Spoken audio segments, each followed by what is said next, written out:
मयूरी की बीमारी के बारे में सिद्धार्थ को पता चल गया था कि आखिरकार उसे कितनी तेज लगी है।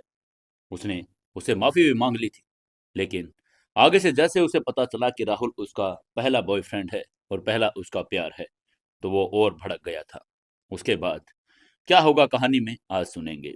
चलिए आज के एपिसोड नंबर 23 में जिद्दी बिलियनियर में आपका हार्दिक स्वागत है। अगर आप पहली बार आए हैं तो चैनल को सब्सक्राइब जरूर कर लें, वीडियो को लाइक करें, शेयर करें और एक प्यारा सा कमेंट करके बताएं कि कहानी कैसी लग रही है। जो दोस्त नए आए हैं, चैनल के साथ जुड़े हैं, वो भी अपने नाम और अपने शहर और अपने गांव का नाम लिखकर जरूर भेजें, जिससे हमें पता चले कि हमारी कहानी कौन से शहर तक पहुंच चुकी है। चलिए आज के एपिसोड नंबर 23 में मैं मनदीप आपका फिर से स्वागत करता हूं। शुरू करते हैं कहानी। आगे से मयूरी ने उसका हाथ खींचकर कहा, बिल्कुल नहीं, चलो साथ में सोते हैं, मैं ज्यादा जगह नहीं घेरती। ये कहकर उसने सोफे को खींच लिया। वो दोनों संकरे सोफे पर लेट गई। सिद्धार्थ ने अपनी मजबूत बाह फैलाई और मयूरी एक नन्ही बिल्ली की तरह उसमें सिमट गई। उसकी साफ और लयबद्ध सांसें सिद्धार्थ की गर्दन पर महसूस हो रही थी। उसने मयूरी को और करीब खींच लिया, संतुष्टि की कि एक गहरी सांस ली। उसका दिल खाली अब पूरा भर चुका था। वो जीवन भर इस गर्माहट को कभी नहीं छोड़ना चाहता था। वहीं उधर मधु ने कावेरी को सिक्योरिटी गार्ड को हवाले कर दिया। तभी कावेरी ने नग्न अवस्था में छटपटा कर कपड़े मांगे, लेकिन मधु ने फटकार कर कहा, दूसरों के बिस्तर पर चढ़ते समय तुम्हें शर्म नहीं आई, फिर अब क्यों आ रही है? उसने सिक्योरिटी गार्ड को कहकर उसे पुलिस के हवाले करवा दिया। सिक्योरिटी गार्ड ने कावेरी का मजाक उड़ाया, लेकिन अचानक एक अंधेरे कोने में कुछ लोग निकले। उन्होंने गार्ड को हटा दिया और कावेरी को कपड़े और फोन सौंप कर कहा, मैडम, पहला प्लान विफल रहा, अब दूसरा प्लान शुरू करते हैं। उसी रात उधर आर्यन नशे की हालत में कमरे में पहुंचा। सकीना, उसकी गर्लफ्रेंड, उसके लिए खाना लेकर आई थी। आर्यन ने उसे पीछे पकड़ लिया और नशे की हालत में कहा, सकीना, आज रात खुद को मुझे सौंप दो। आगे से सकीना डर गई। उसने खुद को छुड़वा कर कहा, नहीं, शादी से पहले नहीं। ये कहकर वो शर्मा कर भाग गई। रास्ते में वो मधु से टकराई, लेकिन बिना कुछ बोले सीधे बाथरूम में छिपकर रोने लगी। मधु जब उसे सांत्वना देने गई तो सकीना ने कांप कर कहा, मुझे मत छुओ। उसी समय उधर कावेरी मौका पार कर आर्यन के कमरे में घुस गई। नशे में धुत आर्यन ने उसे रोकने की कोशिश करके कहा, जाओ यहां से, मैं सिर्फ सकीना से प्यार करता हूं।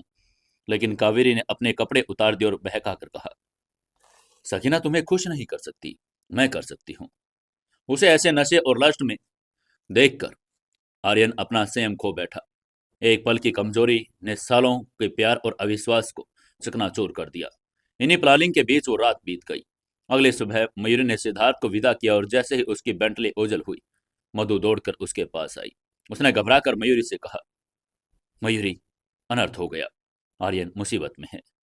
मयूरी उसकी बात सुनते ही होटल के अंदर भागी। होटल के गलियारे में रिपोर्टर्स का जमावड़ा था। आर्यन अस्त व्यस्त कपड़ों में खड़ा था और कमरे में से कावेरी निकल रही थी। तभी रिपोर्टर्स ने सवालों की बौछार कर दी। एक रिपोर्टर ने माइक आर्यन के सामने करके पूछा, आर्यन, क्या आपने अपनी गर्लफ्रेंड को चीट किया? अब सकीना का क्या होगा? तभी सकीना वहां आ गई। दृश्य देखकर वो सन्न रह गई और चीखती हुई भागी। वहीं उधर रिपोर्टर्स ने मयूरी को गलियारे में आते देखा तो तुरंत उसको भी घेर लिया। उनमें से एक रिपोर्टर ने मयूरी से पूछा, क्या आप ऐसे करेक्टरलेस आर्टिस्ट के साथ काम करेंगी? क्या आपके सेट पर यह सब आम बात है? लेकिन मयूरी ने उसकी बात का कोई जवाब नहीं दिया। वो चुपचाप अपने बाउंसरों के घेरे से निकल गई। लेकिन वो जानती थी कि तूफान अभी शुरू हुआ है। कुछ ही मिनटों में खबर जंगल की आग की तरह फैल गई। हेडलाइन थी, मयूरी के स्टूडियो का आर्टिस्ट अडल्ट्री में लिप्त। मयूरी की रेपुटेशन दांव पर लग गई। इन्वेस्टर्स पीछे हटने लगे। लेकिन मयूरी ने शांत रहकर फैसला करके कहा, शूटिंग रोक दो, हम इन्वेस्टर्स का पैसा वापस करेंगे, लेकिन फ्यूचर में उनके साथ काम नहीं करेंगे। उसके बाद उसने आर्यन से सामना किया। आर्यन ने सफाई देकर कहा, मुझे नशा दिया गया था। उसके बाद सुनकर मयूरी ने ठंडी हंसी हंसकर कहा, नशा शरीर को काबू करता है, दिल को नहीं। तुमने दरवाजा क्यों नहीं खोला? ठंडे पानी से क्यों नहीं नहाई? सच तो यह है कि तुम अपने अहंकार में सकीना को भूल गई। तुम दर्द कहलाने के लायक ही नहीं हो। उसकी बात सुनकर आर्यन जमीन पर गिरकर रोने लगा। उसने रोकर कहा, सकीना। तभी मयूरी ने उसे गुस्से में कमरे में कैद रहने का ऑर्डर दिया। उसके बाद मधु ने मयूरी को एक और बात बताकर कहा, कल रात सकीना बहुत डरी हुई थी। उसने कहा कि मुझे मत छुओ, मुझे लगता है कि उसे लड़कों के टच से डर लगता है। उसकी बात सुनकर मयूरी चौंक गई। उसने मधु को ऑर्डर देकर कहा, पता करो, उस ऑडिशन शो के जजों से पूछताछ करो, दाल में कुछ जरूर काला है। कुछ देर इन्वेस्टिगेशन करने के बाद मधु ने मयूरी को बताया कि दूसरी एक्ट्रेस नेहा ने कावेरी को आर्यन के बारे में कमरे में जाते देखा था, लेकिन वो चुप रही। उसकी बात सुनकर मयूरी की आंखों में उदासी छा गई। वो समझ गई कि उसके टीम में एकता नहीं थी। कुछ देर सोचने के बाद मयूरी ने एक कठोर फैसला लेकर कहा, सबको बता दो कि शूटिंग अनिश्चित काल के लिए बंद है। उन्हें ये सबक सीखना होगा कि हम सब एक नाव पर सवार हैं। अगर एक डूबेगा तो सब डूबेंगे। इसके बाद मयूरी अपने रूम में गई और ठंडे पानी से चेहरा धोया। उसका नया स्टूडियो, अपना सब सब खतरे में था। एंटरटेनमेंट वर्ल्ड निर्दयी था। यहाँ अर्श से फर्श तक आने में एक पल लगता था। उसने आईने में खुद को देखा। वो डरी हुई थी, लेकिन हार मानने वालों में से नहीं थी। शहर की खुशबू आज मयूरी के लिए एक चुनौती लेकर आई थी। तभी उसका फोन बजा। उसने देखा कि फोन की स्क्रीन पर एक अननोन नंबर चमक रहा था, लेकिन मयूरी जानती थी कि यह उसकी सास सारिका है। मयूरी ने कॉल अटेंड करके सेम से कहा, हेलो माँ जी। दूसरी तरफ से सारिका ने तीखा उपहास करके कहा, मयूरी, क्या मैंने तुम्हें एक्सेप्ट किया है जो तुम मुझे माँ कह रही हो? आर्यन के कांड ने तुम्हारा करियर मलबे में तब्दील कर दिया। अब तुम्हारे पास सिद्धार्थ को इम्प्रेस करने के लिए क्या बचा है? मयूरी ने आईने में अपने पीले पड़े चेहरे और सूजी हुई आंखों को देखा। उसने गहरी सांस ली और दृढ़ता से बोली, माँ, अभी अंत नहीं हुआ है। मैं साबित करूंगी कि सिद्धार्थ का फैसला सही था। और यह कहकर उसने फोन काट दिया। कॉल करते ही मयूरी के पेट में तेज मरोड़ उठी। वो लड़खड़ाई और फर्श पर गिरने ही वाली थी। एक मजबूत बांह ने उसकी कमर थाम ली। फिर चिर परिचित खुशबू आई। वो सिद्धार्थ था। उसको देखते ही मयूरी ने हैरानी से पूछा, सिद्धार्थ, तुम तो दिल्ली वापस जा रहे थे। सिद्धार्थ ने उसे कोमलता से बिस्तर पर लेटाया और उसके माथे की लटे हटाकर कहा, हाईवे पर खबर सुनते ही मैं लौट आया। नासमझ लड़की, तुम्हें क्या लगा कि मैं इस तूफान में तुम्हें अकेला छोड़ दूंगा? अगर ये ग्लैमर की दुनिया तुम्हें दर्द देती है तो संन्यास ले लो। मैं तुम्हारा सहारा बनूंगा। उसकी बात सुनकर मयूरी की आंखों में आंसू भर गए। सारिका जिस अलगाव का इंतजार कर रही थी, सिद्धार्थ ने उसे अपने प्रेम में झुठला दिया था। मयूरी ने उसके हाथ को अपनी छाती पर रखा और बोली, सिद्धार्थ, मुझे दो चीजों में तुम्हारी मदद चाहिए, कावेरी और सकीना को ढूंढने में। सिद्धार्थ ने उसकी आंखों में झांका और शांत स्वर में कहा, ठीक है, मैं उन्हें ढूंढ निकालूंगा। उसने तुरंत अपने लोगों को काम पर लगा दिया। कुछ समय में मयूरी को सिद्धार्थ की मदद से कावेरी का ठिकाना मिल गया। वो सारिका के संरक्षण में एक आलिशान कॉन्डोमिनियम में छिपी थी। मयूरी और उसकी असिस्टेंट मधु एक डिलीवरी एजेंट के पीछे छिपकर उस कमरे तक पहुंचे। जैसे ही दरवाजा खुला, कावेरी के चेहरे की रंगत उड़ गई। मधु ने उसे घसीटकर लिविंग रूम में फेंका। तभी कावेरी ने गिड़गिड़ा कर कहा, डायरेक्टर मयूरी, मैं भी विक्टिम हूँ। आर्यन ने मुझे। तभी चटाक के साथ पूरी बात करने से पहले ही मयूरी ने उसके ऊपर थप्पड़ दे मारा। मयूरी ने अपनी आस्तीन चढ़ाकर कहा, तुम जैसी औरत का अंत जरूरी है। दोनों के बीच हाथापाई हुई। कावेरी के नाखूनों ने मयूरी के चेहरे को लहूलुहान कर दिया, लेकिन मयूरी का गुस्सा शांत नहीं हुआ। उसने उसे तब तक नहीं छोड़ा जब तक कावेरी की सारी हेकड़ी नहीं निकल गई।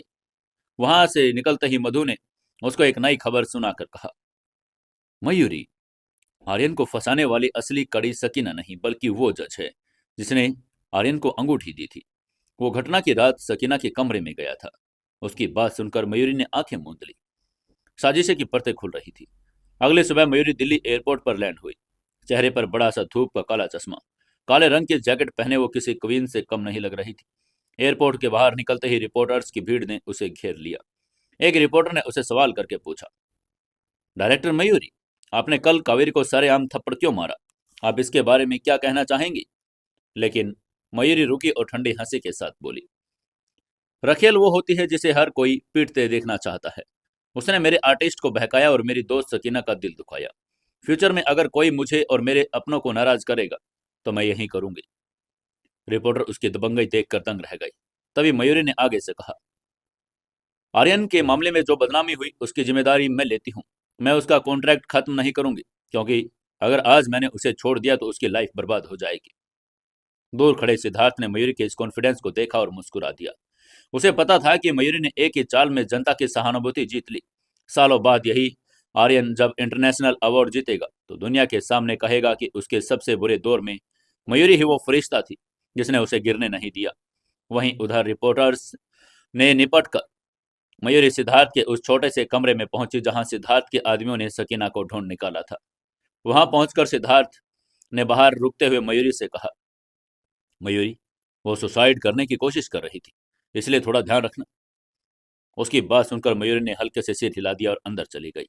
अंदर का मंजर दिल दहला देने वाला था। सकीना के हाथ बंधे थे और वो बेजान पड़ी थी। मयूरी ने उसके हाथ खोले तो सकीना दीवार से सिर टकराने के लिए भागी। तभी मयूरी ने चिल्लाकर कहा, मरना है तो मर जाओ, तुम्हारे मरने के सिवाय मेरे कोई नहीं रोएगा। मयूरी की धार ने उसे रोक दिया। सकीना टूट कर फर्श पर गिर पड़ी। उसने धीरे से बड़बड़ा कर कहा, उसने मेरे साथ ऐसा क्यों किया? 8 साल का प्यार एक अजनबी लड़की के लिए भुला दिया। तभी मयूरी ने उसे गले लगाया और शांति से कहा, सकीना, तुमने एक मर्द के लिए अपनी पढ़ाई और जवानी कुर्बान की। तुमने खुद को खो दिया। याद रखना, किसी और से प्यार करने से पहले खुद से प्यार करना सीखना पड़ता है। तुमने खुद का सम्मान नहीं किया, इसलिए उसने भी नहीं किया। उसकी बात सुनकर सकीना उसके कंधे पर सिर रखकर फूट फूट कर रोने लगी। उसका 8 साल का भ्रम टूट चुका था, लेकिन मयूरी के शब्दों ने उसके जख्मों पर मरहम का काम किया। मयूरी ने साबित कर दिया कि वो सिर्फ एक डायरेक्टर नहीं बल्कि एक रक्षक भी थी। सकीना के एक छोटे से कमरे में सन्नाटा पसर गया। मयूरी ने बड़ी कोमलता से उसके बालों को सहलाया। सकीना की आंखों में अब भी हार और गलानी की परछाई थी। तभी मयूरी ने उससे कहा, सकीना, अब रो मत। धरती पर हर रिश्ता फलदायी नहीं होता। जीवन एक यात्रा है जहां आपको पता नहीं होता अगले पड़ाव पर क्या नजारा मिलेगा। इसलिए अपने अतीत को एक राज की तरह अपने दिल की गहराइयों में दफन कर दो। मयूरी की आवाज वसंत की ठंडी हवा जैसी थी। उसकी बात सुनकर आगे से सकीना ने सुबक कर कहा, लेकिन मयूरी, जो मेरे साथ हुआ, क्या मैं कभी खुद को माफ कर पाऊंगी? हमारे गांव में ऐसे लड़की को जिंदा रहने का हक नहीं होता। तभी मयूरी ने दृढ़ता से उसकी बात को काट कर कहा, खुद पर तरस खाना बंद करो। जब तक तुम आगे बढ़ने का साहस रखती हो तो दर्द खत्म हो जाएगा। कोई भी तुम्हारे करैक्टर का फैसला नहीं कर सकता। जो तुम्हें प्यार करेंगे उन्हें तुम्हारे अतीत से कोई आपत्ति नहीं होगी। उसकी बात सुनकर सकीना को पहली बार आजादी का एहसास हुआ। उसने अपने आंसू पोंछे और पूछा, अब मैं क्या करूं? मैं अब मरना नहीं चाहती, लेकिन जीना भी नहीं चाहती। मयूरी ने मुस्कुराकर अपने बैग से एक बड़ा लिफाफा निकाल कर कहा, सकीना, विदेश चली जाओ। यहाँ की यादें छोड़ दो। ये तुम्हारा पासपोर्ट और इंग्लैंड का टिकट है। वहां मैंने तुम्हारे रहने और पढ़ाई का इंतजाम कर दिया। क्या तुम्हें डॉल्स बनाना पसंद नहीं था? वहां अपने सपने पूरे करो, जाओ।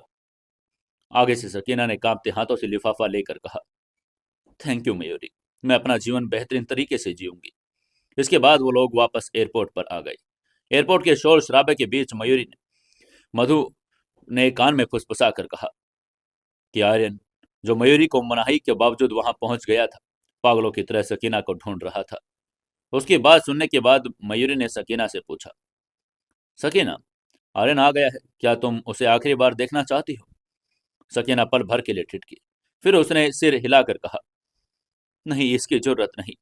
मयूरी, थैंक यू, अगर किस्मत ने चाहा तो हम फिर मिलेंगे। ये कहकर जैसे ही सकीना इमिग्रेशन की तरफ बड़े, रिपोर्टर्स का हजूम आर्यन के साथ अंदर घुसा। आर्यन ने दूर से सकीना की पीठ देखी और चिल्लाकर कहा, सकीना, क्या तुम मुझे छोड़कर जा रही हो?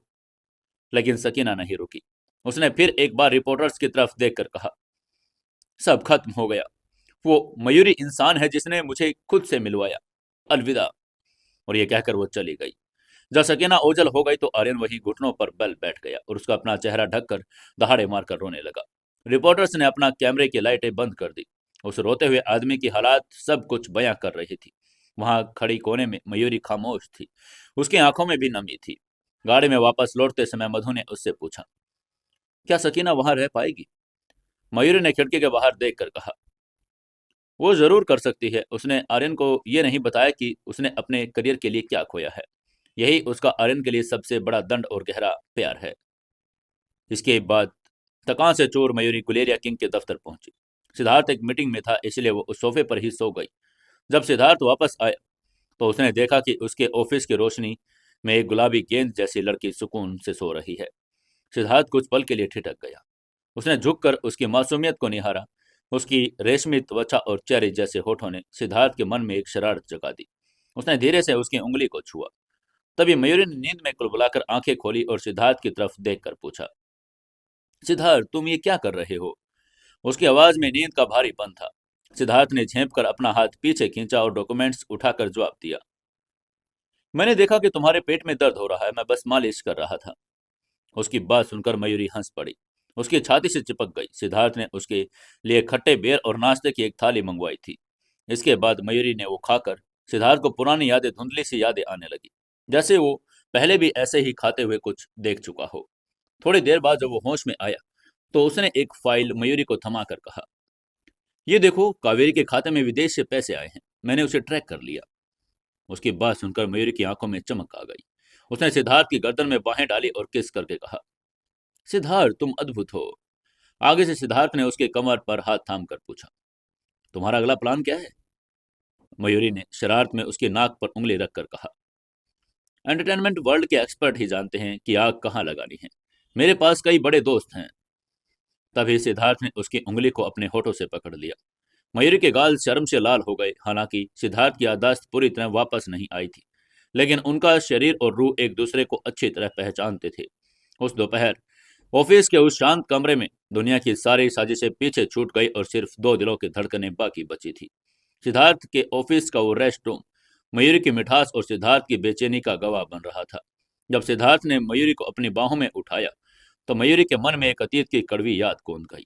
एक बार सिद्धार्थ ने नशे में उसके साथ बहुत हिंसक व्यवहार किया था, जिसे वो आज भी बमुश्किल याद कर पाती थी। लेकिन आज सिद्धार्थ अलग था। उसने कोमलता से मयूरी का चेहरा थाम लिया। मयूरी के होठों पर अभी भी खट्टे बेर का स्वाद था।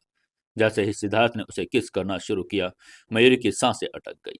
उसने विरोध में अपने छोटे हाथ चलाए, लेकिन सिद्धार्थ एक दीवार की तरह अचल था। तभी मयूरी ने हल्का सा कर दिया।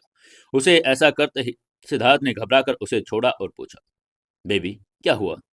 मयूरी हाँफ रही थी, उसका चेहरा लाल था।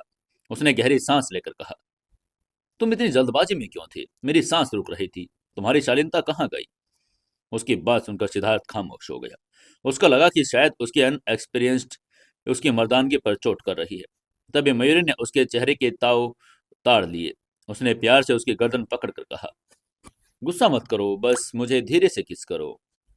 सिद्धार्थ की आंखों में पश्चाताप था। उसने माफी मांगकर कहा, माफ करना, जब मैं तुम्हें छूता हूं तो खुद पर कंट्रोल नहीं रख पाता। यह कहकर उसने उसे फिर से बिस्तर पर लिटा दिया और कोमलता से उसकी परेशानी को चूम कर कहा, जान, क्या तुम्हें भूख लगी है? क्या हम घर पर खाना खाएं? उसकी बात सुनकर मयूरी ने चौंक कर पूछा, घर पर? कौन सा घर? मयूरी हैरान थी। सिद्धार्थ अचानक उठ खड़ा हुआ, अपनी कमीज ठीक करने लगा और उसने कड़क आवाज में कहा, चलो बाहर ही चलते हैं। उसकी बात सुनकर मयूरी मुस्कुरा उठी। वो समझ गई कि जटिल आदमी दरअसल उसे अपने साथ रहने के लिए अपार्टमेंट लेकर जाना चाहता था। वो दोनों बेंटले में सवार होकर डिपार्टमेंट स्टोर पहुंचे। सिद्धार्थ खाली हाथ मयूरी के मम्मी पापा से नहीं मिलना चाहते थे। खरीदारी के दौरान मयूरी एक छोटी सी बच्ची की तरह हर चीज को छू रही थी। मयूरी ने हंसकर कहा, मैं फ्यूचर में तुम्हारे लिए एक प्यारी सी बेटी को जन्म दूंगी। आगे से सिद्धार्थ ने नखरे से मुंह बनाकर कहा, तुम्हें शर्म नहीं आती? लेकिन उसकी आंखों में उस फ्यूचर की कल्पना मात्र से चमक आ गई। तभी मयूरी की नजर एक ज्वेलरी शॉप पर पड़ी। वहां रखे कपल रिंग्स के डिजाइन देखकर उसकी आंखें भर आई। उसे याद आया कि सिद्धार्थ ने उसे कभी शादी की रिंग नहीं दी। तभी पास खड़े कपल को रिंग बदलते देख उसे जलन और भी बढ़ गई। तब सिद्धार्थ उसके पास आया। वो तो मयूरी ने तभी आवाज में कहा, सिद्धार्थ देखो, ये रिंग्स कितनी सुंदर है। लेकिन सिद्धार्थ ने बस एक ठंडी नजर डाली और उसका हाथ पकड़कर आगे बढ़ाकर चला। चलो, अब देर हो रही है। उसका यह ठंडापन देखकर मयूरी का दिल टूट गया। उसे लगा कि शायद उसे कभी शादी नहीं करना चाहते, क्योंकि वो उससे प्यार ही नहीं करता। मेहरा विला पहुंचने पर धर्मपाल और चंचल ने सिद्धार्थ का स्वागत किया। धर्मपाल थोड़े घबराए हुए थे, क्योंकि सिद्धार्थ का रुतबा उनसे कहीं ऊंचा था। बातचीत के दौरान सिद्धार्थ ने धर्मपाल की बिजनेस डील में मदद करने की पेशकश की, जिसे धर्मपाल ने विनम्रता से ठुकरा दिया। धर्मपाल ने मजाक में कहा, अरे यंग मास्टर सिद्धार्थ, हमारी तो एक ही बेटी है। हमने तो सोचा है कि हम घर जमाई ढूंढेंगे जो हमारे साथ में रहे। यह सुनते ही सिद्धार्थ का चेहरा उतर गया। जब मयूरी बाहर आई तो उसने देखा सिद्धार्थ तनाव में है। सिद्धार्थ ने मयूरी से शिकायत करके कहा, अंकल मुझसे खुश नहीं है। उन्होंने कहा कि उन्हें घर जमाई चाहिए। मयूरी, मैं घर जमाई तो नहीं बन सकता, लेकिन मैं तुम्हारे मम्मी पापा के लिए बेटे से बढ़कर सब कुछ करूंगा। उसकी बात सुनकर मयूरी खिलखिलाकर हंस पड़ी। उसे एहसास हुआ कि यह पावरफुल कॉर्पोरेट टाइकून आज एक नॉर्मल लवर की तरह असुरक्षित महसूस कर रहा था। उसने चुपके से उसे सेब का टुकड़ा खिलाया, जिसने सिद्धार्थ का मूड थोड़ा सुधार दिया। इसके बाद डिनर के बाद जब मयूरी सिद्धार्थ को छोड़ने गाड़ी तक आई तो सिद्धार्थ ने उसे गाड़ी के अंदर खींच लिया। मयूरी ने झिझक कर कहा, सिद्धार्थ लोग देख रहे हैं, छोड़ो मुझे। लेकिन आगे से सिद्धार्थ ने शरारती मुस्कान के साथ कहा, मयूरी तुम मुझे इग्नोर नहीं कर सकती। सिद्धार्थ के स्वर में एक अजीब सी जिद थी। वो आज रात मयूरी पर अपनी निर्भरता साबित करना चाहता था। सड़क के बीचों बीच गाड़ियों की आवाजाही के बीच सिद्धार्थ ने मयूरी को गहराई से चूमा। वहीं मयूरी का विरोध भी खत्म हो गया और उनके कॉलर को थामकर उनमें सिमट गई। लेकिन आगे सिद्धार्थ चुप रहा।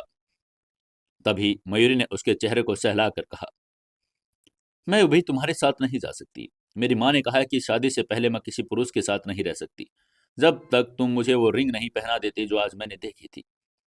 मयूरी ने अपनी शर्त रख दी। वो देखना चाहती थी कि क्या सिद्धार्थ समाज के सामने उसे अपने वाइफ के रूप में एक्सेप्ट करने का साहस जुटा पाएगा, या उनकी धुंधली यादाश्त अब भी उनके बीच एक दीवार बनी रहेगी। इसके बाद मयूरी गाड़ी से उतर गई। सिद्धार्थ की बेंटले ओझल हो चुकी थी, लेकिन मयूरी के दिल में अभी वह अधूरापन था। उसने शादी का स्पष्ट इशारा किया था, लेकिन सिद्धार्थ ने आगे की तरफ सिर्फ कहा, ठीक है, और चला गया। मयूरी ने लंबी सांस ली। उसे लगा कि शायद सिद्धार्थ को और वक्त चाहिए। उसे नहीं पता था कि सिद्धार्थ गाड़ी चलाते समय उसे रिंग के बारे में सोच रहा था, जिसे उसने डिपार्टमेंट स्टोर में देखा था। सिद्धार्थ जब अब 31 का हो चुका था, मयूर के प्रति अपने जुनून को समझ चुका था। अब वो उसे अपनी मिसेज बनाना चाहता था। उसने तुरंत अपने फोन से इंटरनेशनल डिजाइनर अंबर को कॉल किया। हेलो अंबर, मुझे जोड़ों के लिए रिंग्स का एक स्पेशल डिजाइन सेट करवाना है। वो भी दिन बीत गया। अगले दिन मयूरी की दुनिया बदल गई। एंटरटेनमेंट वर्ल्ड ने उसकी सूझबूझ का लोहा माना। इंस्टाग्राम पर उसके फैंस की मिलियन अब 37 मिलियन से बढ़कर 65 मिलियन हो चुकी थी। नेटिजन्स ने उसे दबदबा और शिष्टता की मिसाल बताया। जब मयूरी वर्क स्टूडियो में सिटी ऑफ लवर का ट्रेलर जारी कर रही थी तो 1 घंटे में ही वायरल हो गया। ट्रेलर में सकीना द्वारा बनाई गई बड़ी गुड़िया देखकर लोगों की आंखें नम हो गई। मयूरी ने बिना किसी सफाई के अपने दुश्मनों को धूल चटा दी। इस सब के बाद मयूरी अपने ऑफिस की कुर्सी पर आराम से बैठी थी जब मधु ने उसे बताया कि पूरी टीम उसे मिलने के लिए बेताब है। एक लंबी मेज पर सभी आर्टिस्ट बैठे थे, जिनमें नेहा सबसे ज्यादा शर्मिंदा थी। नेहा ने झुककर कहा, डायरेक्टर मयूरी, गलती मेरी थी। मैंने कावेरी को आर्यन के कमरे में जाते देखा, लेकिन मैं चुप रही। आगे से मयूरी ने ठंडे लेकिन प्रभावशाली स्वर में कहा, एंटरटेनमेंट इंडस्ट्री चाहे कितने भी भ्रष्ट हो, मैं आप सबके लिए एक सुरक्षित रास्ता बनाऊंगी। हम एक रस्साकसी की टीम की तरह हैं। अगर एक गिरेगा तो सब गिरेंगे। ये आपकी आखिरी चेतावनी है। कल से सिटी ऑफ लव की शूटिंग दिल्ली में फिर से शुरू होगी। अब जाइए। मीटिंग में बाद वहां सिर्फ आर्यन बचा था। वो पीला और कमजोर दिख रहा था। उसने अपनी कमजोर आवाज में मयूरी से कहा, मैम थैंक यू। सकीना चली गई, अब मेरे पास सिर्फ म्यूजिक है। मैं खुद को फिर से साबित करूंगा। आगे से मयूरी ने उसे सख्त लहजे में डांटा, लेकिन उसके पीछे एक उम्मीद थी। उसे पता था कि आर्यन म्यूजिक में प्रतिभाशाली है, बस उसे अपनी कायरता छोड़नी होगी। उसके बाद मधु के साथ अगले एडवर्टाइजमेंट पर चर्चा कर रही थी। उसके पापा धर्मपाल का फोन आया। उन्होंने घबराकर मयूरी से कहा, मयूरी जल्दी हॉस्पिटल आओ, तुम्हारी माँ का एक्सीडेंट हो गया। उसकी बात सुनकर मयूरी के पैरों तले जमीन खिसक गई। हॉस्पिटल पहुंचकर उन्होंने देखा चंचल के पैर में पट्टी बंधी है। खून के धब्बे साफ साफ दिखाई दे रहे थे।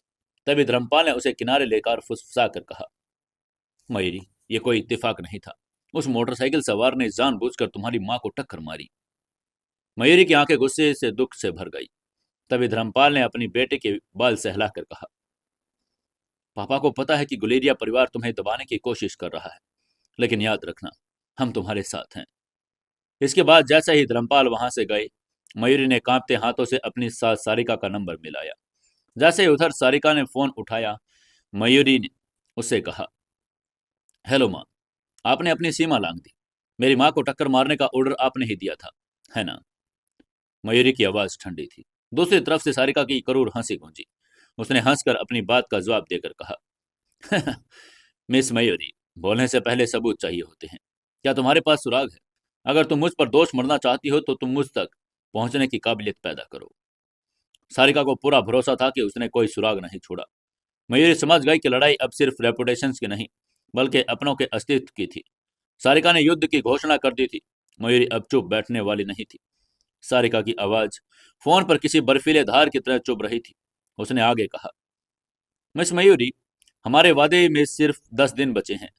अगर सिद्धार्थ खुद तुम्हें मेरे पास लाकर ये नहीं कहता कि वो तुमसे शादी करना चाहता है, तो तुम खुद चली जाना। वरना आज जो तुम्हारी माँ के साथ हुआ वो तो बस एक शुरुआत है। ये कहते हुए उसने फोन काट दिया। कॉल कट होते ही मयूरी का हाथ फोन सहित नीचे गिर गया। उसकी आंखों में आंसू बह निकले। उसने मधु के कंधे पर सिर रखकर अपना सारा दर्द उड़ेल दिया। उसने रोते हुए मधु से कहा, मधु, मैं थक गई हूँ। मैं उसका सम्मान करना चाहती थी, उसे माँ कहना चाहती थी, क्योंकि उसने सिद्धार्थ को जन्म दिया। लेकिन मेरा फैमिली बैकग्राउंड उसे मुझसे नफरत करने पर मजबूर करता है। वो मेरी माँ को चोट पहुंचाकर मुझे धमकी दे रही है। आगे से मधु ने उसे सांत्वना दी, लेकिन मयूरी ने जल्द ही खुद को संभाल कर कहा, नहीं नहीं, अब मैं रोऊंगी नहीं। 10 दिन बचे हैं और मेरी सास मुझसे ज्यादा घबराई हुई है। तभी तो उन्होंने मेरी माँ पर हमला किया। अब मैं वही करूंगी जो वो चाहती है, एक समझदार बहू की तरह। मयूरी ने तय किया कि वो सिद्धार्थ को सीधे अपनी सास की बुराई तक नहीं बताएगी। वो चाहती है कि वो सिद्धार्थ खुद उस अन्याय को महसूस करे, और ताकि उसका लव और गहरा हो जाए। इसलिए वो उसके साथ धर्मपाल के अपनी माँ के वापस घर ले गई। तभी उसको सिद्धार्थ का मैसेज आया, आज रात साथ खाना खाते हैं। लेकिन मयूरी ने उसे अनसुना कर दिया। वो अपनी माँ की देखभाल में बिजी थी। लेकिन सिद्धार्थ कहाँ रुकने वाले थे। मयूरी के फोन पर कॉल्स और बेबी के वाले इमोजीज की बाढ़ आ गई। आखिरकार 5 मिनट बाद घर की घंटी बजी। सिद्धार्थ फलों की टोकरी लिए बाहर खड़ा था। मयूरी ने उसे बेरुखी से अंदर आने दिया। सिद्धार्थ ने अपनी अरमानी शर्ट की आस्तीन चढ़ाई और सीधे किचन में जा पहुंचा, जहां मयूरी एप्रन पहनकर सूप बना रही थी। एप्रन में लिपटी मयूरी किसी घरेलू अप्सरा जैसी लग रही थी। सिद्धार्थ उसकी खूबसूरती और सूप की महक से मंत्रमुग्ध हो गया। सिद्धार्थ ने कोमल स्वर में कहा, मयूरी, मुझे भूख लगी है। लेकिन मयूरी ने उसे इग्नोर कर दिया। तभी सिद्धार्थ ने अपनी बाहें उसके कमर के चारों ओर कस दी। उसके कान में फुसफुसा कर कहा, बेबी, क्या हुआ? मुझे अपने हाथ से खाना खिलाओ, ठीक है? आगे से मयूरी ने उसे झटक कर कहा, नहीं, मेरी पाक कला मेरे फ्यूचर हस्बैंड के लिए है, हम एक परिवार नहीं हैं। वहीं सिद्धार्थ की जेब में एक हार्ट शेप का डिब्बा था, जिसे आज रात वो एक कैंडल लाइट डिनर में मयूरी को देना चाहता था। लेकिन यहाँ की परिस्थिति ने उन्हें बेबस कर दिया। वहीं मयूरी का गुस्सा बढ़ता जा रहा था। तभी सिद्धार्थ ने उसे फ्रिज से सटा दिया। उसके गालों को चुटकी से दबाकर कहा, अगर खाना नहीं खिलाना तो कम से कम एक किस करने की इजाजत तो दे दो। ये कहकर उसने वो किस करने की कोशिश की। आगे से मयूरी ने अपना सिर हिलाकर उसे किस करने से रोक दिया। लेकिन सिद्धार्थ की जिद जारी थी।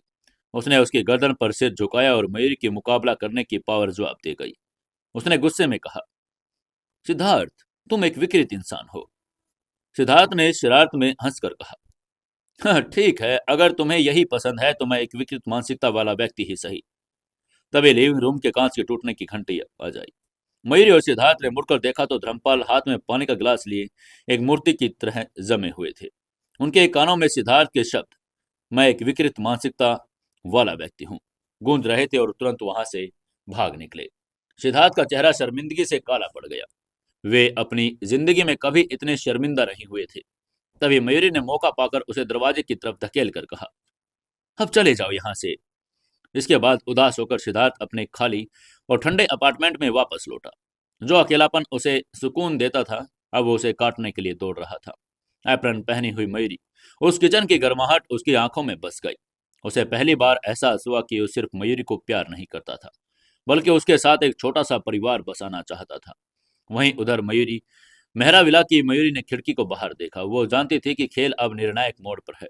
10 दिन बाद या तो वो गलेरिया परिवार की ऑफिशियल बहू होगी, या फिर ये रिश्ता हमेशा के लिए राख हो जाएगा। वहीं उधर अपार्टमेंट के भीतर का माहौल तनावपूर्ण था। वो लड़की उसे अपने हाथ का खाना चखने देने के लिए तैयार नहीं थी। ये सोचकर सिद्धार्थ के चेहरे पर एक व्यंग्यात्मक मुस्कान आ गई। उसने बुदबुदा कर कहा, कितनी तुच्छ बात है। तभी लिविंग रूम की बत्तियां जल उठी। अंधकार उजाले में बदल गया। सिद्धार्थ ने अंदर कदम रखा, जहां उसकी माँ सारिका जानवी को अपने साथ लेकर खड़ी थी। सारिका ने उसको देखते ही कहा, सिद्धार्थ, तुम वापस आ गए। तभी पास खड़ी जानवी ने उत्साह से कहा, सिद्धार्थ, आपका वापस आना बहुत अच्छा लगा। आपने शायद अभी तक खाना नहीं खाया होगा ना। मैं आंटी आपके लिए खाना लेकर आए हैं। ये कहकर वो मेज पर डिब्बे सजाकर आगे बोली, ये वही है जो आंटी ने घर पर खास आपके लिए बनवाए थे, ये आपको बहुत पसंद है। सिद्धार्थ के हाथों में गाड़ियों की चाबियां थी। उसने न तो खाने की तरफ देखा, न ही जानवी की तरफ। उसकी काली और भेदक आंखें सीधे अपनी माँ पर टिकी थी। उसने ठंडे स्वर में उनसे पूछा, माँ, आप क्या चाहती हैं?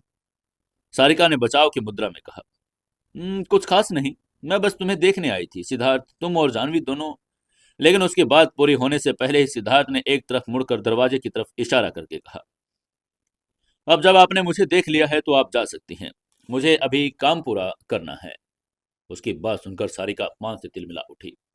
उसने झुंझला कर कहा, सिद्धार्थ तुम? लेकिन आगे से सिद्धार्थ ने बिना किसी भावना के कहा, माँ जाते समय दरवाजा बंद कर देना, थैंक यू। और इतना कहकर सिद्धार्थ सीधे अपने बेडरूम में चला गया। उसने पीछे मुड़कर देखा तक नहीं। ये देखकर सारिका ने गुस्से में दांत भींच लिए, जबकि जानवी अपमानित सी खड़ी रह गई।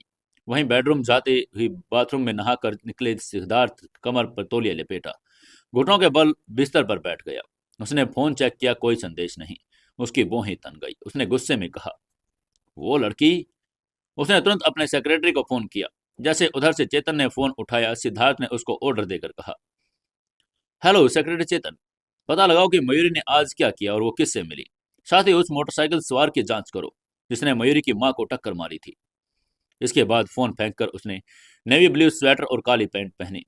फॉर्मल कपड़ों की कठोरता हटी तो उसकी शालीन और शिक्षित व्यक्ति निखर आया। वह खिड़की के पास खड़ा होकर रेड वाइन का ग्लास हाथ में लिए शहर की रोशनी देखता रहा। वाइन को 45 डिग्री पर झुकाकर उसने सोचा, औरतें रेड वाइन की तरह होती है जिनका स्वाद चखने के लिए रेपुटेशन की जरूरत होती है। मयूरी का सुंदर चेहरा और उसकी जिद, ताजगी उसे मंत्रमुग्ध कर रही है। वो उसकी लाइफ की एकमात्र चीज है जो उसे कंट्रोल से बाहर करती है। मयूरी का मैसेज उसने किया, मुझे सच में भूख लगी है। उधर मयूरी जो अपने माँ के साथ थी, मैसेज देखकर मुस्कुरा उठी, लेकिन उसने कोई जवाब नहीं दिया। सिद्धार्थ इंतजार करता रहा, कमरे में चक्कर काटता रहा। उसने मन ही मन में कहा, क्या वो नाराज है? ठीक है, तो मैं आज खाना ही नहीं खाऊंगा, छोटी बदमाश। तभी डोरबेल बजी। सिद्धार्थ की आंखें चमक उठी। वो लपका, लेकिन दरवाजे पर मयूरी नहीं, एक डिलीवरी मैन था। उसने सिद्धार्थ को एक पैकेट देकर कहा, सर आपका खाना। आगे से सिद्धार्थ ने रूखेपन से कहा, मैंने कुछ ऑर्डर नहीं किया। तभी डिलीवरी मैन ने बड़बड़ाकर कहा, वो शायद गलती हो गई है, किसी लड़की ने ऑर्डर किया था। वो कहकर वो जाने के लिए मुड़ने लगा। तभी सिद्धार्थ ने रोक कर पूछा, किसने? डिलीवरी मैन ने उसकी बात का जवाब देकर कहा, एक लड़की थी, बहुत मधुर आवाज वाली। उसकी बात सुनकर सिद्धार्थ के होठों पर मुस्कान तैर गई। उसने मुस्कुरा कर कहा, लाओ मुझे दे दो, ये मेरी गर्लफ्रेंड ने मेरे लिए ऑर्डर किया है। खाना लेकर उसने फिर से मयूरी को मैसेज किया, हालांकि मैं गुस्से में था, पर क्या तुम कल मेरे साथ लंच करोगी? मयूरी ने कोई जवाब नहीं दिया और सो गई। अगले दिन गुलेरिया किंग के प्रेसिडेंट ऑफिस में चेतन ने रिपोर्ट देकर कहा, प्रेसिडेंट सर, एक्सीडेंट एक नॉर्मल दुर्घटना थी। मयूरी जी भी नॉर्मली अपने काम पर लौट गई हैं। उसकी बात सुनकर सिद्धार्थ रहस्यमय ढंग से हंसा। उसने हंसकर कहा, यह नॉर्मल नहीं है, क्योंकि यह बहुत ही नॉर्मल है। आज मयूरी क्या कर रही है? चेतन ने उसकी बात का जवाब देकर कहा, वो एक मराठी सुपरस्टार के साथ एडवर्टाइजमेंट की शूटिंग कर रही है। उसकी बात सुनकर सिद्धार्थ ने घड़ी देखी और तुरंत निकल पड़ा। शूटिंग लोकेशन पर पहुंचने पर उसने देखा कि मयूरी हरे रंग की ट्रेडिशनल साड़ी पहनी हुई थी। वो किसी कमल के फूल की तरह पवित्र और आकर्षक लग रही थी। उसने सुडौल फिगर और गोरी कमर को देखकर सिद्धार्थ की सांसें थम गई, लेकिन तभी उसकी नजर पास खड़े लंबे पैरों वाले मराठी एक्टर पर पड़ी। मयूरी और वह एक्टर बड़े करीब थे। मयूरी का हाथ उसके कंधे पर था। यह देखकर सिद्धार्थ को जलन महसूस हुई, लेकिन उसने खुद को शांत करने के लिए मन ही मन में सोचा, मैं उससे बेहतर हूँ।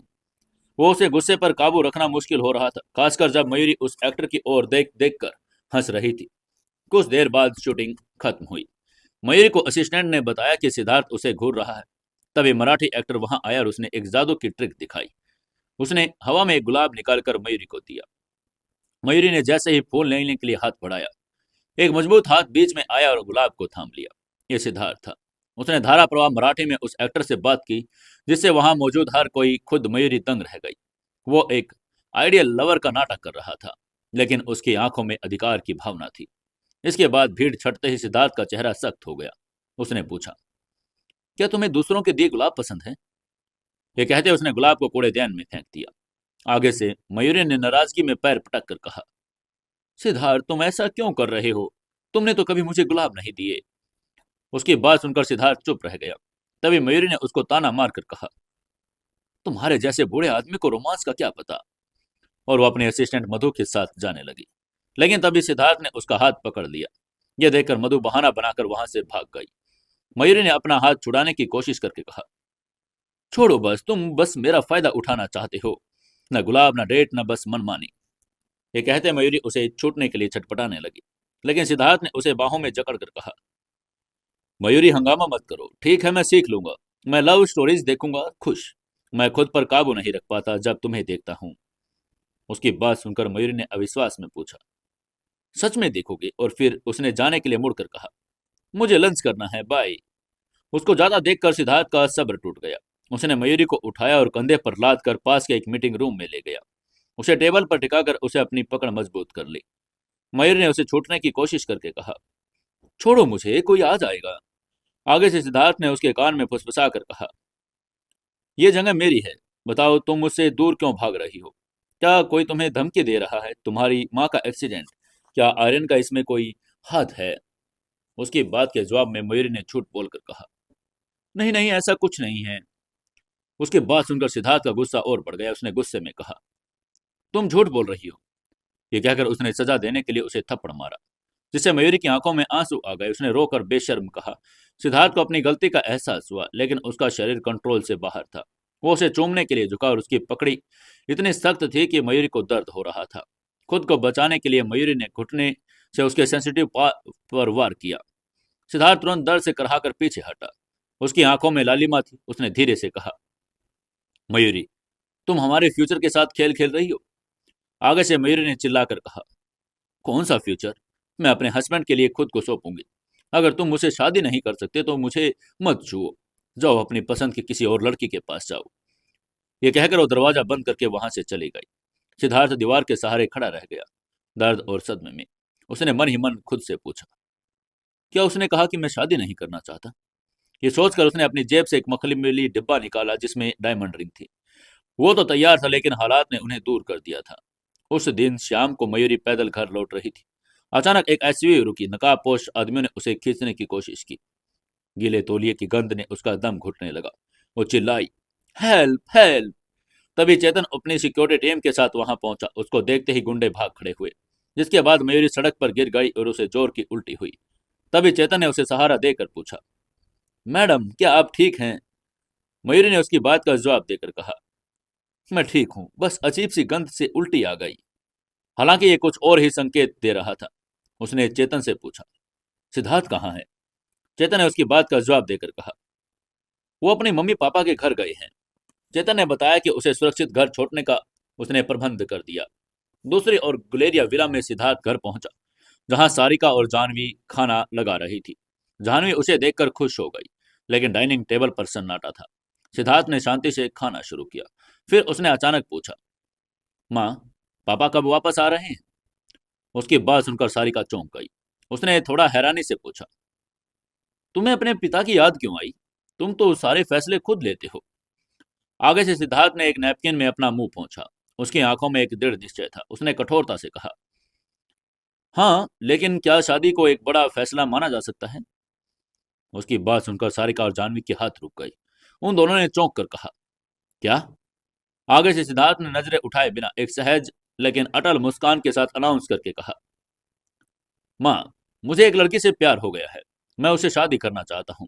आप उसे जानती हैं, उसका नाम मयूरी है। उसकी बात सुनकर सारिका का चेहरा गुस्से से लाल हो गया। उसने जोर से चम्मच मेज पर पटक कर कहा, लेकिन मैं सहमत नहीं हूं। उसकी आवाज पूरे विला में गूंज गई, लेकिन सिद्धार्थ शांत बैठा रहा, जैसे उसे इसी तूफान का इंतजार था। यह तो बस शुरुआत थी। सिद्धार्थ की गहरी आंखें इतनी अंधकार में थी कि उनमें प्रकाश की एक किरण भी नहीं झलक रही थी। एक करूर शांति उसके लिए चेहरे पर छा गई। उसके होठ हल्के से ऊपर की तरफ मुड़े। उसने माँ सारिका की तरफ देखकर बड़े ठंडे स्वर में कहा, माँ, तो आप किसे पसंद करेंगी, उसे? ये कहकर उसने सामने बैठी जानवी की एक उदासीन नजर डाली और कहा, ठीक है, वो आपकी बहू बन सकती है, लेकिन इसके लिए आपको एक और बेटे की तलाश करनी पड़ेगी। उसकी बात सुनकर जानवी ने मेज के नीचे अपने हाथ छिपा लिए, चुपके से मुट्ठी भींच ली। यह आदमी कितना निष्ठुर था। बचपन से एक दूसरे को जानने के बावजूद आज वो उसके लिए किसी अजनबी से भी बदतर व्यवहार कर रहा था। सारिका के शांत चेहरे पर आखिरकार दरार पड़ गई। पिछले कुछ दिनों से वह मयूरी को जिन शर्तों पर धमका रही थी, सिद्धार्थ ने आज उन सभी को तोड़ दिया था। उसने ऐलान कर दिया कि वो मयूरी से शादी करेगा। तभी सिद्धार्थ ने स्पष्ट करके कहा, माँ, ये कोई बातचीत नहीं है, मैं सिर्फ आपको इन्फॉर्म करने आया हूँ। उसकी बात सुनकर आगे से सारिका ने झुंझला कर कहा, मैंने तुम्हें उसका पास्ट दिखाया था, वो तुमसे प्यार नहीं करती फिर भी तुम। लेकिन सिद्धार्थ ने उसे बीच में काट कर कहा, ये किसने कहा है कि वो पिछले 2 दिनों से मुझसे नाराज है? कल रात उसने मुझे खाना नहीं खाने दिया, आज सुबह कोरियन ड्रामा देखने को कहा। जब मैंने उसे छूने की कोशिश की तो उसने मुझे लात मारी, लेकिन मैं फिर भी उसके साथ रहना चाहता हूँ। माँ, क्या आप जानती हैं उसने ऐसा क्यों किया? उसके माथे पर शिकन थी जो रक्षात्मक लग रही थी। सिद्धार्थ की आवाज में एक अजीब सा दर्द और जुनून था। उसने आगे कहा, उसकी माँ का एक्सीडेंट हुआ, वो मुझसे दूर होने लगी। क्या आप सच में ये एक्सेप्ट नहीं करेंगी कि आपने उसे धमकाया था? वो मुझे छोड़ सकती है, लेकिन मैं उसे छोड़ नहीं सकता। इसलिए फ्यूचर में उसे परेशान मत करना, मैं सब कुछ संभाल लूंगा। उसकी बात सुनकर सारिका स्तब्ध रह गई। उसका बेटा जो हमेशा भावनाओं से परे रहता था, आज प्यार की बातें कर रहा था। लेकिन सिद्धार्थ के लहजे में प्यार की विनती नहीं थी, बल्कि एक चेतावनी थी। तभी सिद्धार्थ का फोन बजा। उसने कॉल उठाई, कुछ पल सुना और बिना एक शब्द कहे फोन काट दिया। अब उसकी निगाहें बाज की तरह तीखी हो गई। उसने अपनी माँ की तरफ देखकर पूछा, माँ, आर्यन की बदनामी काफी नहीं थी, मयूरी की माँ का एक्सीडेंट भी काफी नहीं था, और अब आपने मयूरी को किडनैप करने का ऑर्डर दे दिया? लेकिन सारिका ने इनकार करके कहा, मैं नहीं जानती तुम क्या कह रही हो। उसकी बात सुनकर सिद्धार्थ ने गहरी सांस ली। अपनी बाहें ऊपर उठाकर उसे चेतावनी देकर कहा, यह आखिरी बार होगा, यह आखिरी बार है जब मैं आपके इन एक्शंस को बर्दाश्त करूंगा। वहीं सारिका की आंखों में चुनौती थी, लेकिन सिद्धार्थ ने मुस्कुराकर वो ब्रह्मास्त्र चलाया जिसे सारिका डरती थी। उसने इस सारिका की आंखों में देखकर कहा, माँ, क्या आपको लगता है कि मैं गुलेरिया परिवार को छोड़ नहीं सकता, या ये सच है कि गुलेरिया परिवार मुझे नहीं छोड़ सकता? उसकी बात पूरी होते ही कमरे में सन्नाटा छा गया। जानवी का दिल जोरों से धड़कने लगा। सिद्धार्थ का अहंकार और पावर उसे और भी आकर्षक बना रहे थे। 16 साल की उम्र में कॉर्पोरेट वर्ल्ड में कदम रखने वाला यह आदमी सचमुच किसी बादशाह से कम नहीं था। गुलेरिया एम्पायर की आज सफलता उसकी वजह से बनी थी, न कि उसके पिता की। तभी सिद्धार्थ ने कुर्सी पर आराम से टेक लगाकर आगे कहा, माँ, आप एक सफल माँ हैं। मैंने आपकी हर उम्मीद पूरी की, लेकिन मुझे अपनी शादी और पर्सनल लाइफ में दखल अंदाजी करना पसंद नहीं। अगर आप मुझे दूर धकेलना चाहती हैं, तो मैं उस दिन का इंतजार करूंगा जब आपको मेरी जरूरत होगी। ये कहते हुए उठा और उसने दरवाजे की तरफ जाते हुए फिर कहा, मयूरी मेरी लिमिट है, उम्मीद है आप उसे फिर से कभी हाथ नहीं लगाएंगी। ये कहते हुए उसने दरवाजा जोर से बंद कर दिया। सारिका गुस्से से कांप रही थी। उसने गुस्से में झुंझला कर कहा, नास्तिक बेटा, उस औरत ने इस पर क्या जादू कर दिया? तभी एक बूढ़ा बटलर वहां आया। उसने सारिका के सामने झुक कर कहा, मैडम, जिस वैन ने मयूरी का किडनैप किया वो गायब हो गई। ये बहुत संदिग्ध है।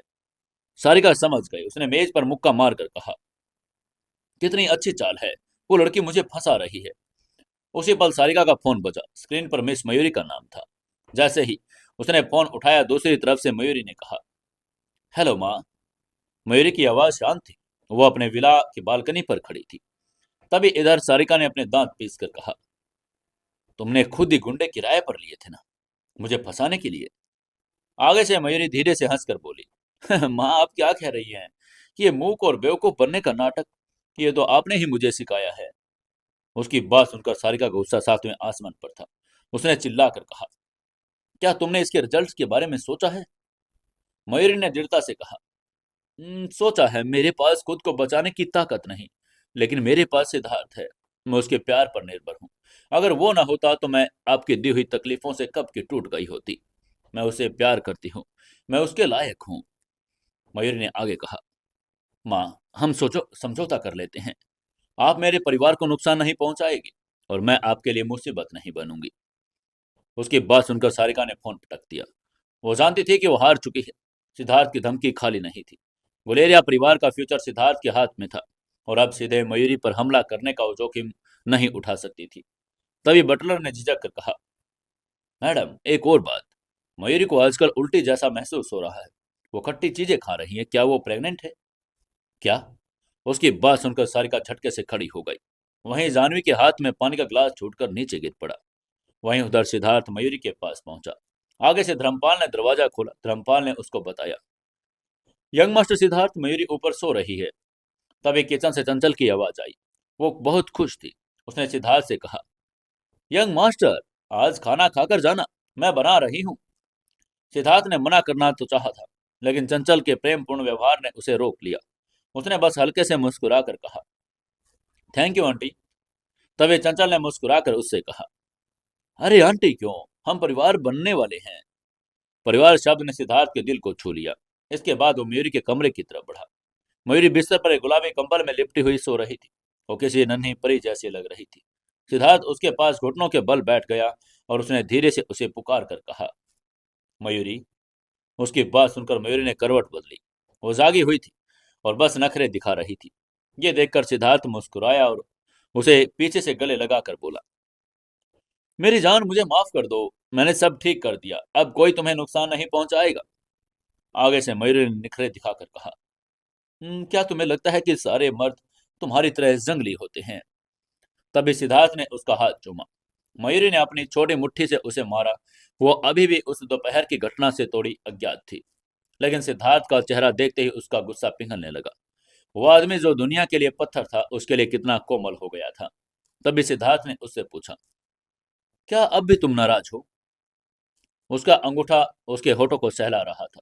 सिद्धार्थ ने उसे समझाकर आगे कहा, फ्यूचर में अगर कोई कुछ कहना हो तो खुलकर कहना। मेरे साथ चुप्पी साधना ठीक नहीं। आज तुमने जो कहा मुझे याद है। मैं एक वफादार लवर बनना सीखूंगा।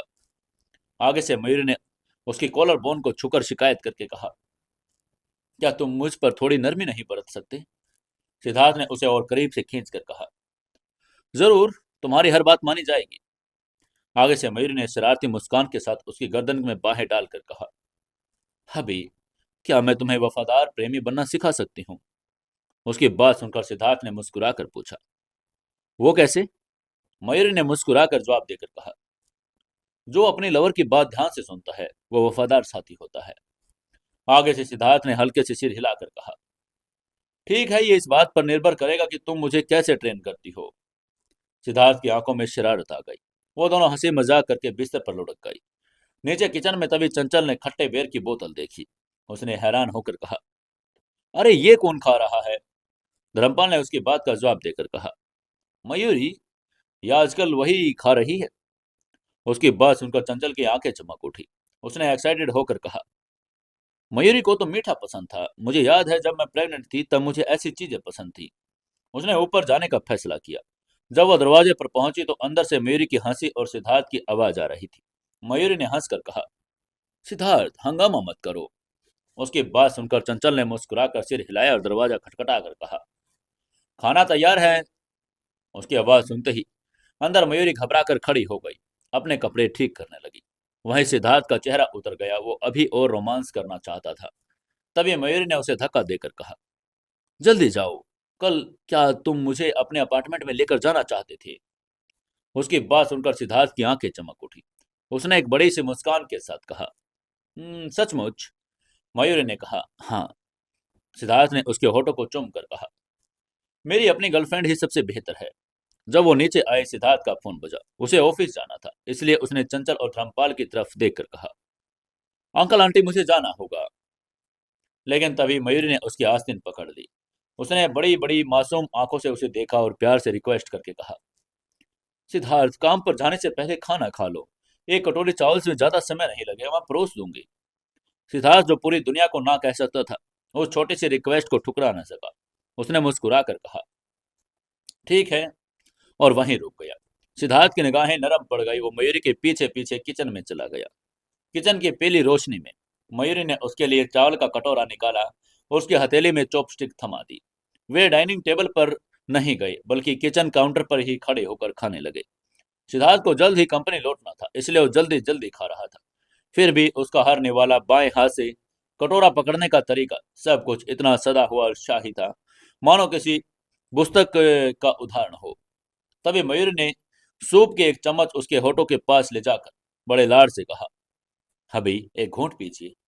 सिद्धार्थ ने उसके छोटे हाथों से सूप पिया। उसे वो बड़ा टेस्टी लगा। उसने मयूरी का हाथ थामकर बचा हुआ सूप भी पी लिया। मयूरी खुशी से मुस्कुरा उठी। उसने मुस्कुराकर पूछा, अभी और चाहिए? सिद्धार्थ ने कहा, नहीं, अब तो पेट भर गया। उसने अपने जीवन में कभी बड़े होकर ऐसे खाना नहीं खाया। लेकिन आज ये एक्सपीरियंस उसे किसी 5 स्टार होटल से ज्यादा तृप्त करने वाला लगा। काउंटर पर चंचल और धर्मपाल ने ढेर सारा खाना सजा दिया था और फिर समझदारी दिखाकर उन्हें अकेला छोड़ दिया। तभी मयूरी ने आग्रह करके कहा, अभी एक कटोरा और ले लीजिए। सिद्धार्थ ने कटोरा रखकर कहा, नहीं नहीं। उस कटोरे में चावल का एक दाना भी नहीं बचा था। इसके बाद मयूरी ने उसे विदा करके होठों को चूम कर कहा, जाते समय सावधान रहना अभी। वहीं सिद्धार्थ अपने बेंटले में सवार हुआ। रियर व्यू मिरर में उसने देखा कि मयूरी अब भी दरवाजे पर खड़ी उसे निहार रही थी। सिद्धार्थ को लगा जैसे वो अपना पूरा वजूद एक कोमल चमक से घिर गया हो। बरसों की तलाश के बाद उसे वो पूर्णता मिल गई जिसकी उसे चाह थी। गाड़ी से ओझल होते ही मयूरी ने दरवाजा बंद किया। वो डाइनिंग रूम में लौटी जहां उसकी माँ चंचल सूप लेकर खड़ी थी। उसने मयूरी को देखकर कहा, मयूरी ये सूप पी लो। उसकी गंध से ही मयूरी का जी मचल गया। वो दौड़कर बेसिन की तरफ गई और उल्टियां करने लगी। राहत पाने के लिए उसने अपने पास रखे खट्टे बेरों की बोतल में हाथ बढ़ाकर कहा, माँ आपको कैसे पता चला कि मुझे ये चाहिए? Thank you. लेकिन चंचल ने बोतल पीछे खींच ली। उसकी आंखों में चिंता और एक्सपीरियंस की चमक थी। उसने मयूरी को छेड़कर कहा, ना समझ बच्ची, क्या तुम्हें पता है कि तुम प्रेग्नेंट हो? उसकी बात सुनकर मयूरी सन रह गई। उसने हैरान होकर कहा, माँ ये कैसे हो सकता है? मुझे पिछले महीने ही। लेकिन तभी चंचल ने उसके हाथ में अपना हाथ रखकर अपने पेट पर रखकर कहा, मेरी बात मानो, मैं माँ हूँ, गलत नहीं होंगे। जो ब्लीडिंग तुम्हें हुई थी वो प्रेगनेंसी के शुरुआती दौर में नॉर्मली हो सकती है। तुम्हारा पेट देखो, ये थोड़ा सा सख्त और उभरा हुआ है। लगभग 3 महीने हो चुके हैं। उसकी बात सुनकर मयूरी की आंखों में आंसू आ गई। 3 महीने, यानी ये सिद्धार्थ का बच्चा था। उस रात जो चंद्रवर्ष के 30वें दिन थी। अगले सुबह चेकअप के लिए हॉस्पिटल गई। हॉस्पिटल में डॉक्टर ने रिपोर्ट देखकर मुस्कुरा कर कहा, बधाई हो, आप 11वें सप्ताह की प्रेग्नेंट है, लगभग 3 महीने। डॉक्टर की बात सुनकर मधु ने अविश्वास में मुंह पर हाथ रख लिया। वहीं मयूरी ने घबराहट में अपने पेट को सहलाकर कहा, डॉक्टर कुछ दिन पहले मुझे पेट में दर्द हुआ था और मेरी पीठ पर चोट भी लगी थी। क्या मेरा बच्चा ठीक है?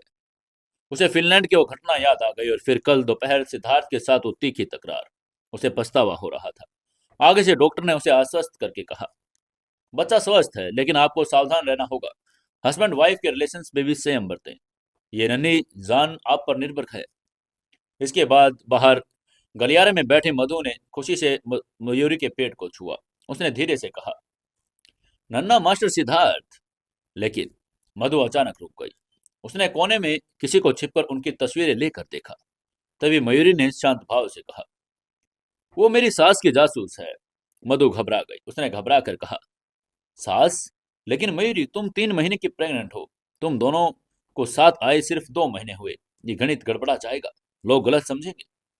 मयूरी ने रहस्य में मुस्कान के साथ कहा, यही तो मैं चाहती हूँ। मैं सिद्धार्थ को अभी ये सच बता नहीं सकती, नहीं तो उसे शक होगा। लेकिन चिंता मत करो, ये बच्चा सही समय पर आया है।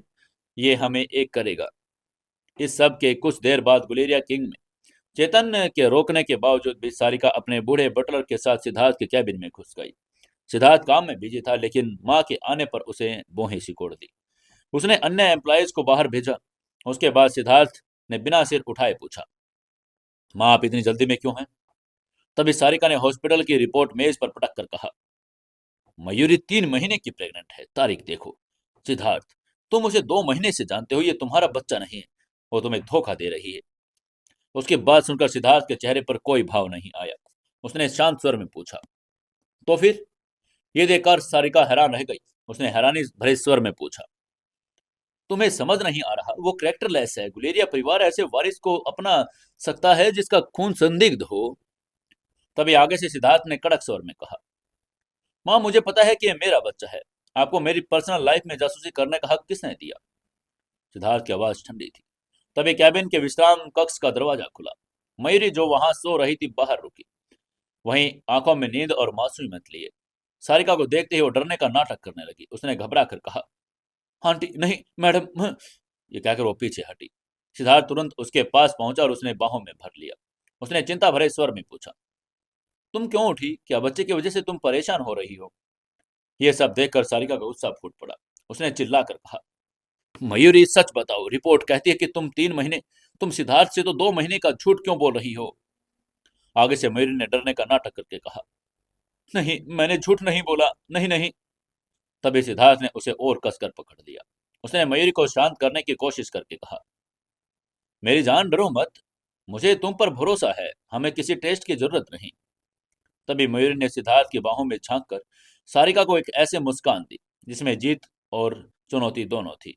सारिका अपमान से तिल मिला उठी। उसने चिल्लाकर कहा, तुम्हारी हिम्मत कैसे हुई मेरे सामने नाटक करने की? लेकिन आगे से मयूरी ने दांव खेला और सिद्धार्थ से अलग होकर सारिका के पैरों में गिरने का नाटक करने लगी। उसने गिड़गिड़ा कर कहा, मैडम, मैडम, मुझे माफ कर दीजिए। ठीक है, मैं मानती हूँ, ये बच्चा सिद्धार्थ का नहीं है, मैं इसे खुद पाल लूंगी। बस मेरे परिवार को छोड़ दीजिए मैडम, उन्हें कुछ मत करिएगा। ये देखकर सिद्धार्थ ने गुस्से में दहाड़ कर कहा, बस करो।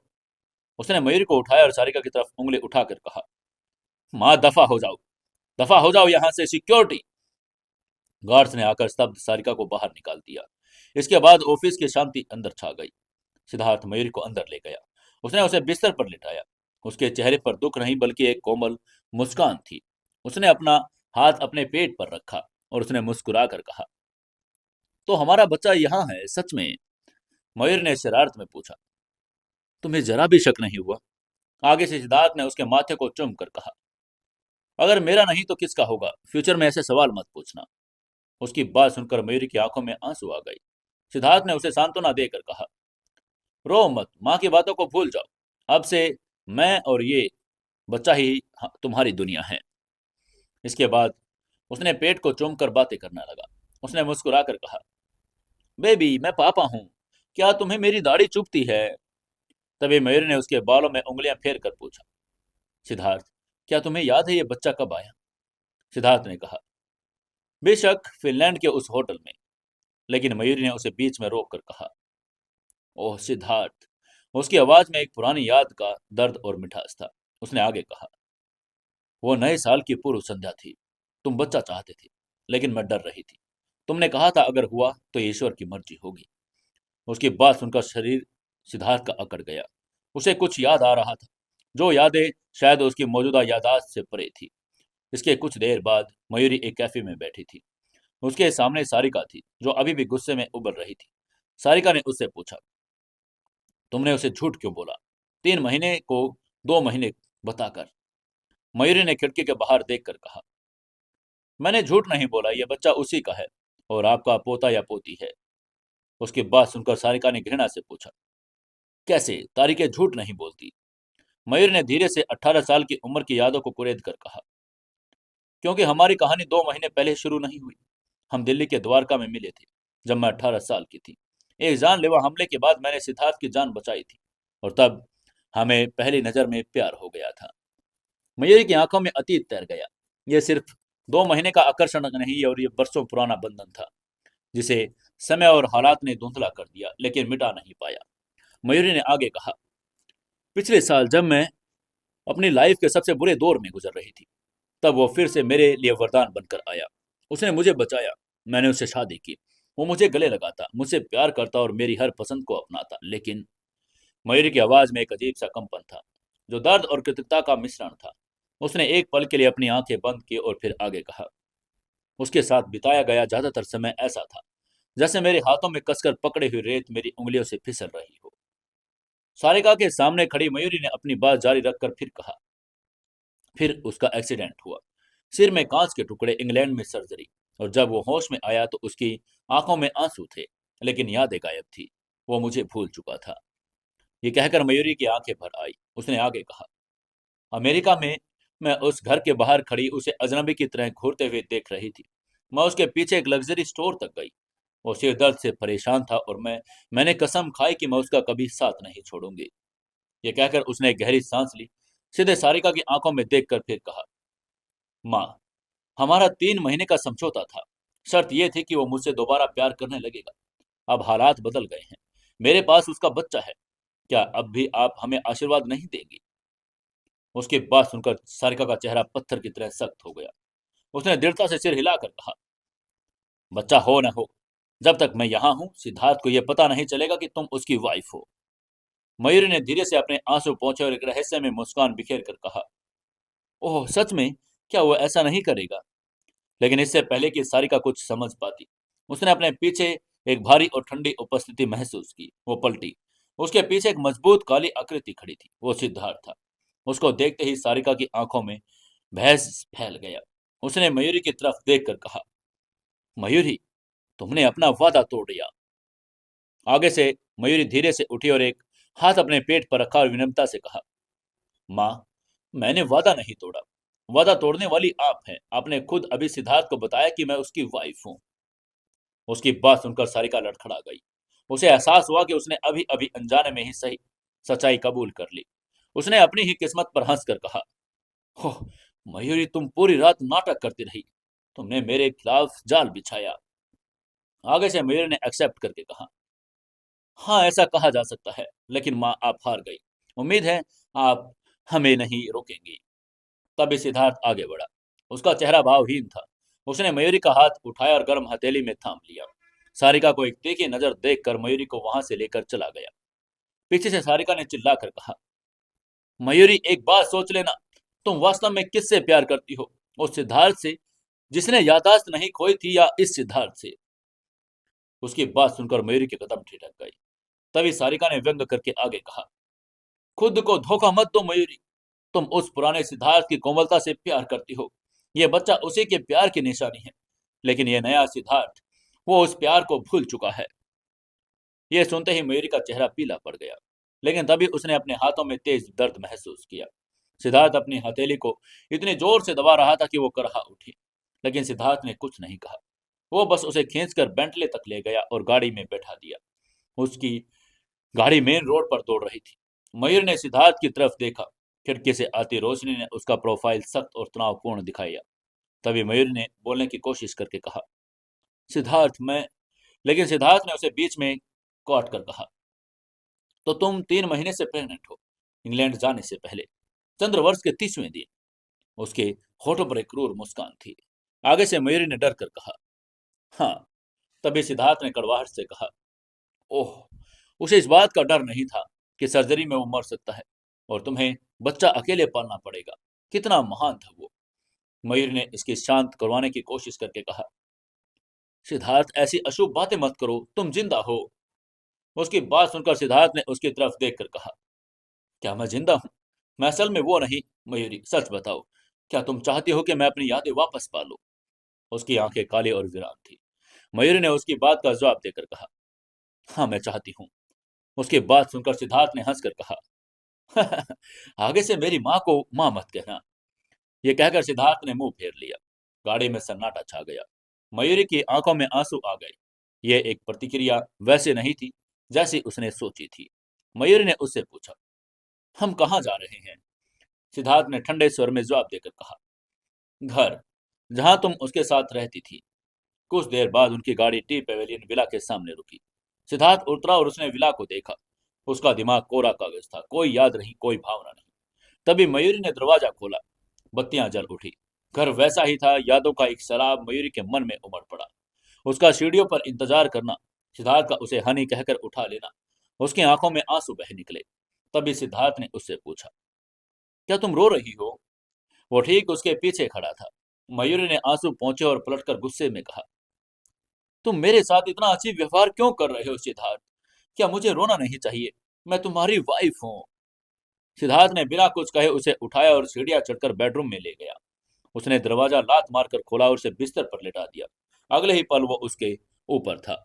ये देखकर मयूर ने घबरा कर कहा, सिद्धार्थ, बच्चा। आगे से सिद्धार्थ ने एक व्यंग्यात्मक हंसी के साथ कहा, क्या मैं सचमुच अपने बच्चे को नुकसान पहुंचा सकता हूँ, या तुम्हें डर है कि उसे नुकसान पहुंचाऊंगा? तभी मयूर ने चिल्लाकर कहा, वो तुम ही हो। तुम किस बात से परेशान हो? आगे से सिद्धार्थ ने उसे कठोरता में किस करके कहा, क्या उसने भी तुम्हें ऐसे ही चूमा था? क्या इसी बिस्तर पर? तभी मयूर ने उसे धक्का देकर कहा, नहीं सिद्धार्थ, रुक जाओ, डॉक्टर ने मना किया है। सिद्धार्थ रुक गया।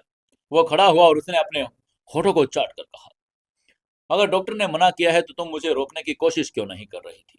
मयूरी, तुम्हारी सहनशीलता की कोई लिमिट नहीं है ना? तुम ये सब इसलिए सह रही थी क्योंकि तुम उससे प्यार करती थी। सिद्धार्थ की आवाज में दर्द था।